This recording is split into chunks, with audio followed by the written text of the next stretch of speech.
En dépit des nombreux progrès de la science réalisés dans le domaine médical, force est de constater qu'aujourd'hui encore, un certain nombre de problèmes sanitaires se posent avec acuité à la population mondiale en général et à la population africaine en particulier.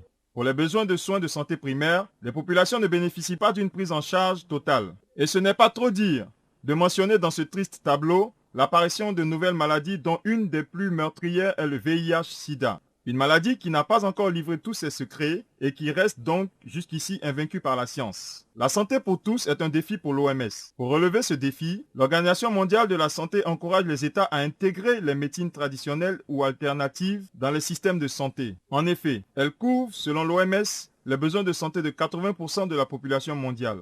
Et plus de 85% de la population africaine a recours à la médecine traditionnelle, laquelle connaît au début de ce troisième millénaire une revalorisation certaine et l'implication au plus haut sommet des décideurs. C'est l'exemple de l'institution de la décennie de la médecine africaine, mais aussi l'instauration d'une journée de la médecine africaine chaque 31 août et aussi la création des points focaux dans les ministères de santé.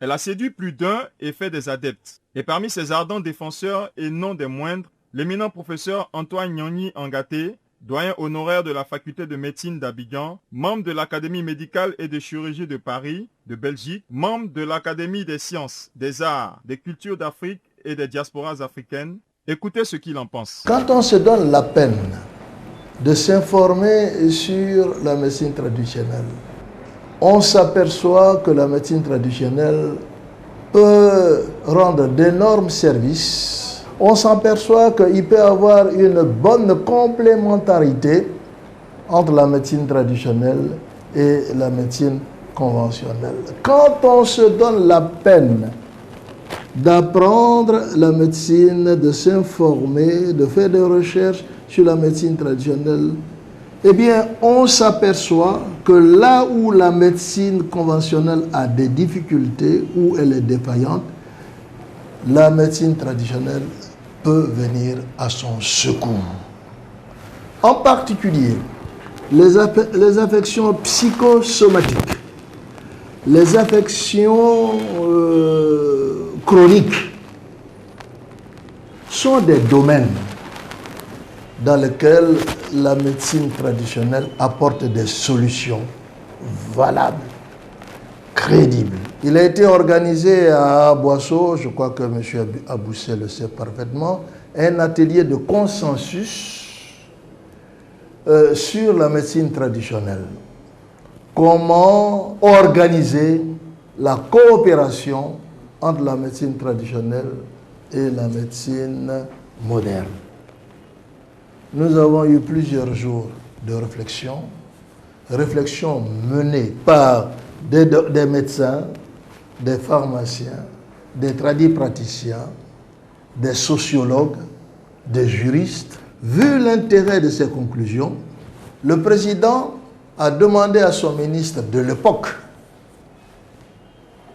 de constituer un groupe de réflexion pour voir comment on peut mettre en œuvre, n'est-ce pas, les conclusions de l'atelier d'Abosso, n'est-ce pas, sur son indication, l'indication du président.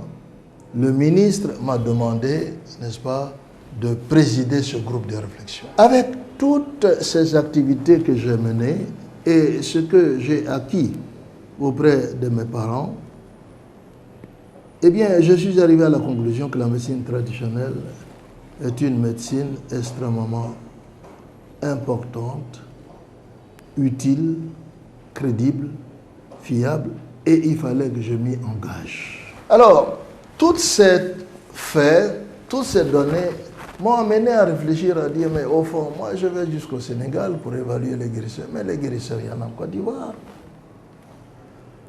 Pourquoi ce que je fais au niveau de Dakar, je ne pourrais pas le faire au niveau de la Côte d'Ivoire? Cette idée, avec le soutien de certains amis, notamment à Boucher, et bien d'autres, nous avons donc amené à créer Prométracie. La question de l'importance des plantes médicinales dans les besoins de santé de nos populations est aujourd'hui un fait accepté et admis par tous.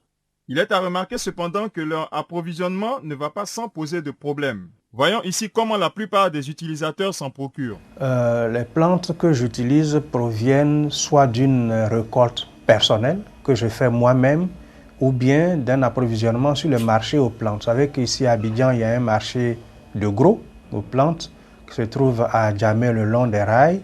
J'ai des fournisseurs.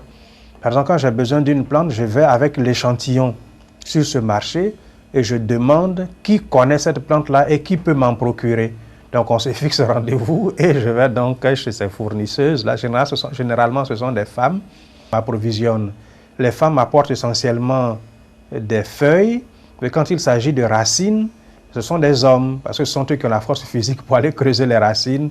Donc on leur indique un peu les conditions de récolte, etc. Bon, ce n'est pas toujours sûr qu'ils respectent toujours tout ça, mais il y a des fois où on est obligé de passer par eux. Nos plantes sont récoltées au village dans la brousse, soit dans la savane, vers Katiola, Boaké, à Bengourou, dans ma propre région.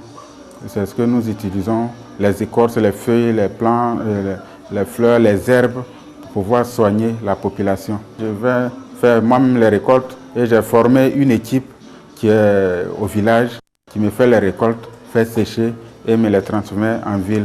Mais quelques plantes que nous trouvons plus facilement en ville, nous partons aussi les acheter au marché. Dans le souci de mieux organiser le secteur en Côte d'Ivoire par exemple, les autorités ont mis en place un programme national de promotion de la médecine traditionnelle.